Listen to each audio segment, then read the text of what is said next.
Hi, I am the designer of the game 9 Card Circus, and I'm here today to do a rules explanation video. I've been asked by many people to do one of these because the rules as written are very confusing, so hopefully this is very helpful. I apologize if this is blurry or if the sound doesn't come through very well. My setup is currently a cell phone camera suspended by two clothes hangers. So hopefully this helps, and I apologize in advance if it doesn't. So, as the name would imply, this game is called 9 Card Circus, and it is played with 9 cards, and it is played entirely in hand. So 8 of these cards are going to be act cards. They have 4 acts, 2 on each side, and each card is going to have a name. This one is the Knife Thrower, a value or rank, which in this case is 3, and it's going to have some icons.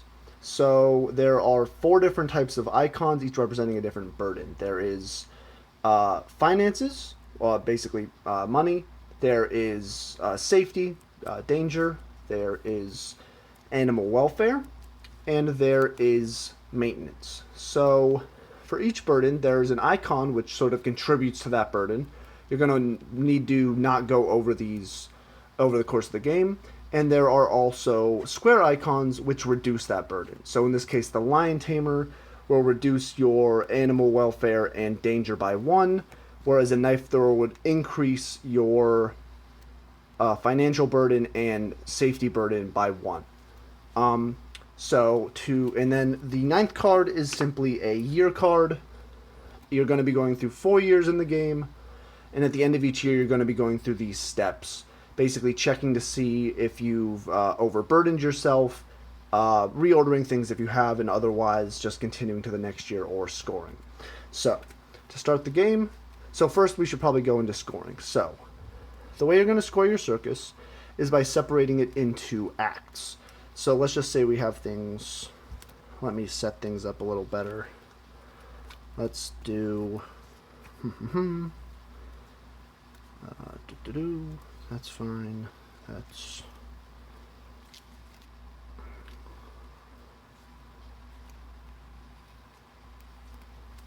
there. Let's say that. So, you're at the end of the game when you're scoring. You're going to be scoring your circus into a series of rings. A ring is just cards going in increasing order, skipping anything that might have a dash or anything that doesn't score. We'll get into that later. So in this case, one ring would be this 3, 4, 7, but since it doesn't increase after that, this would be a single ring. And then 2, 4, 5 would be a ring. So this would separate into a second ring. We can basically just get rid of all these cards that don't score. So the first ring, this 3, 4, 7, you would get the difference between the highest and the lowest card, so that's 4, and multiply it by the number of cards in the ring. So this would be 4 times 3, this is 12 points. Then for the other ring, the difference would be 3. 5 minus 2 is 3. Times 3 is 9. So the total score for this circus would be 21. The exceptions to this are things like the Lion Tamer. So any act that has this square next to it does not score at all unless it is paired with anything of the same rank. So this Lion Tamer 0 would only score if placed next to, where is it? Placed next to the line. So if you had, say, 3 blank 0 4 like this at the end of the game, because this 0 doesn't count as anything, you would remove it before scoring. So it wouldn't interrupt this 3 4 like this. But if you had 3 0 0 4 like this, then because this scores along with this, then this would interrupt this. So this 3 would be the end of one ring, and this 0 would start the next ring.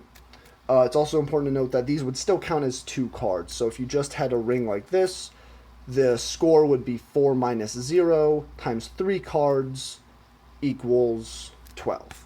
Also, like I said, dash cards or cards that don't score are removed before you score, so they don't count as being part of it, so they don't add to your score. So the general tactic in this game is to get a long line of cards that increase in rank, like perhaps say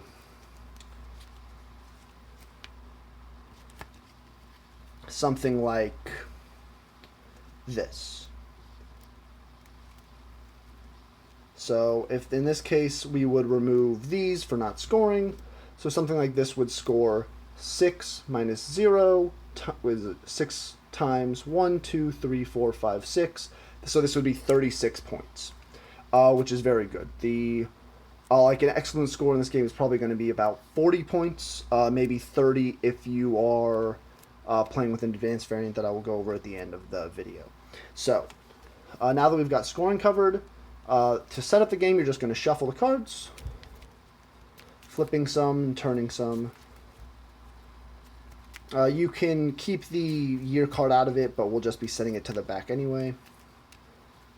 So once you've done that, you will make sure the year card is showing year 1, like so. Put it at the back, and then you're going to rearrange the cards so that in descending order. So the 6 would be at the very front, followed by the 4, then the 3, then the 2, and followed by the zeros. So it's important to note that in case of ties, like these zeros, you can put them in whatever order you like, and cards with no value, such as these, can be placed wherever. So let's say we put this here, and let's keep the other dash at the very end. So this is what your hand might look like at the start of the game.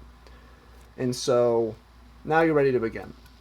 So on every turn, you're going to first be looking at the number of icons or assists on the very top card. So this top card has 2 icons. So we're going to be, sorry, this was a 4. So we're going to be modifying the top 2 cards of our hand. So there are a few actions you can take. You can rotate these top 2 cards. You can flip them in either direction, so you can flip them like this, or you can flip them like this. Note that you have to flip them all at once. You don't flip this one and then flip this one. You flip them so that this card would then be at the bottom of the cards you're rotating. You can simply take these top 2 and move them to the back. You can take them and move them into your hand. Or if you had the number of cards available, then you could put the top 2 cards from your hand into the back of the deck. So let's say we, just for the sake of argument, we flip these this way. So once you've done one of those actions, then you move the new top card to the back. So now it's at the back, and we're ready to take our next turn. So now we have 2 icons again. So let's say we take these 2 cards and simply move them to our other hand. Then the new top card showing is this card, so we will move it to the back once again. Now we have a 2 here. So once again, let's just say, for the sake of argument, we will move the 2 cards in our alternate hand, and we will just take them and put them right here at the back. And then, now that that's done, we'll take the top card and move it to the back.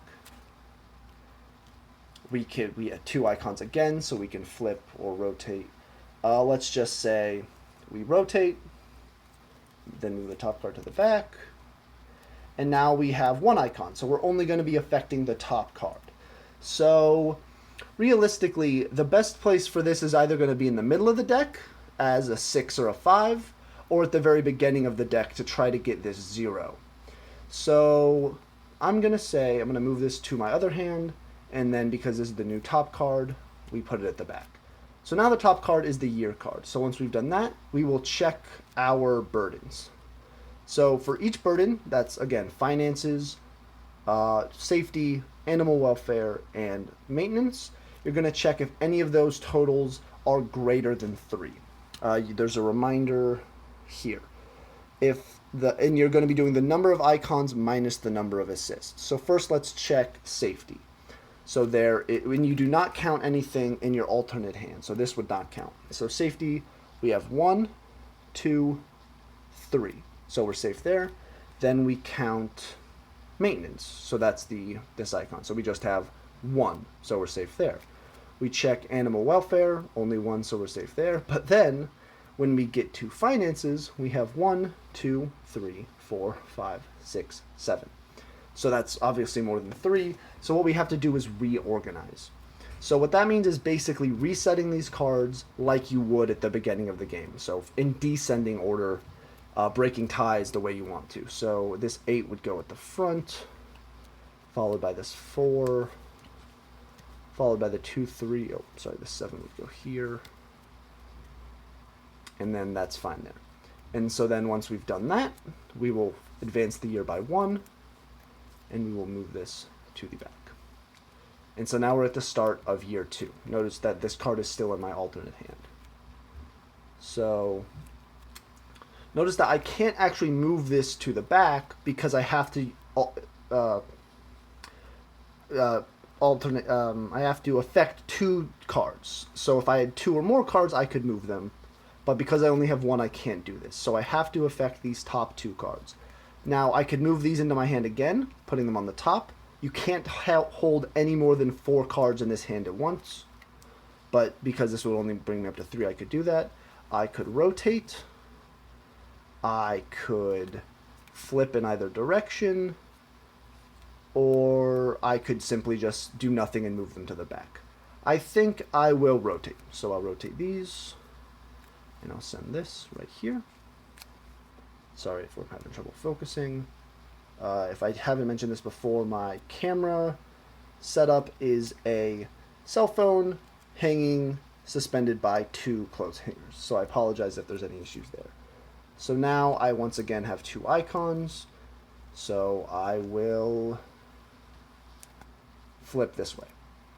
And then I'll move the top card to the back.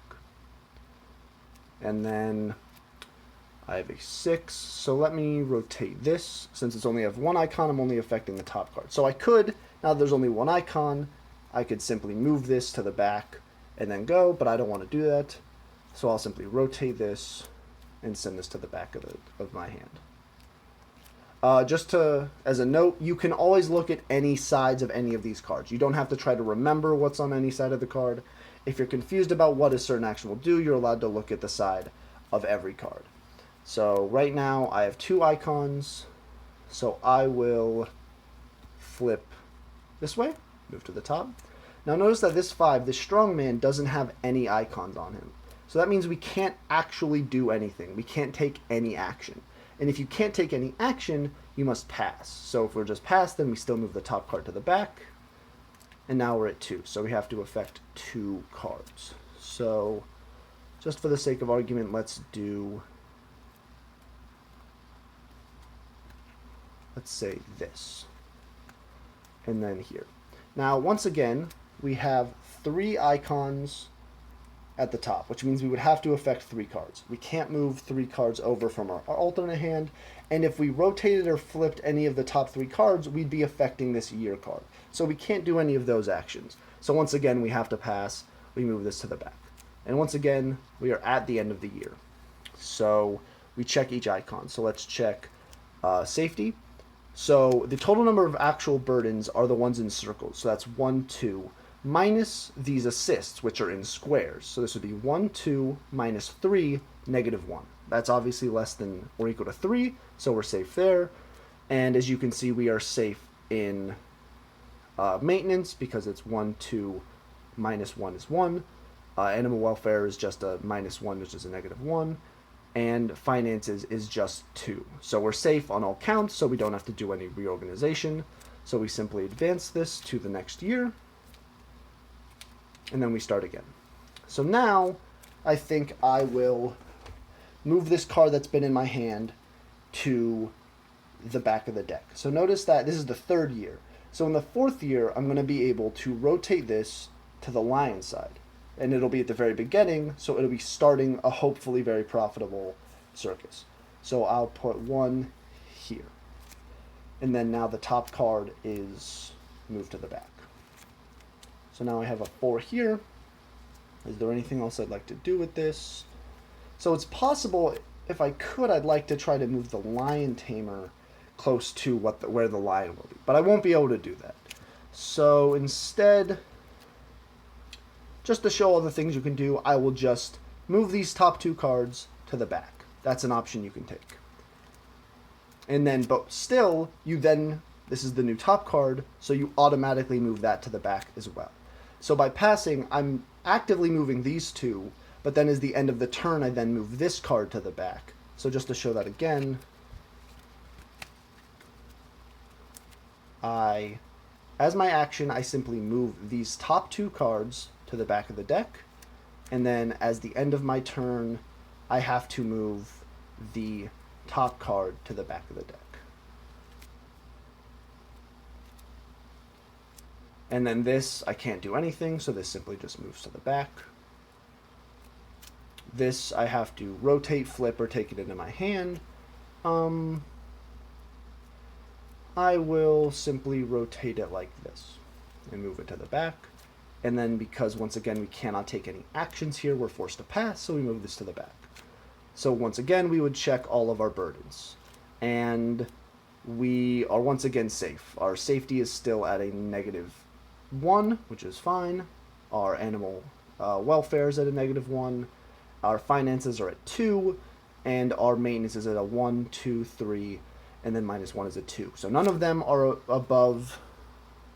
none of them are greater than 3, so we're safe. So we advance to the 4, and this is the last year. So at the end of this year, we'll finally score. So the top card, I can either take into my hand, I can move to the back, I can rotate, I can flip, or I can flip. So I want this lion. So I will rotate this, and then I will move it to the back. So that lion, unless I've messed up, will definitely be at the very beginning of my circus at the end of the 4th year. Then I have this janitor. So I could rotate him, but then almost any card after this would inevitably start a new ring, because rings have to be in ascending order. I don't want to do that, so instead I could also flip to the elephant side, which could be useful, except then I would need to have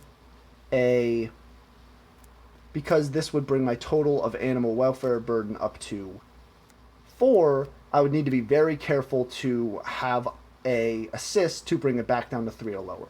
Luckily, because I already have the animal trainer showing, I just might be able to do that. Except, if I keep this animal trainer, then I would have a 4 and a 4. And repeat values are not allowed unless you have that boxed value that I mentioned at the beginning of the video.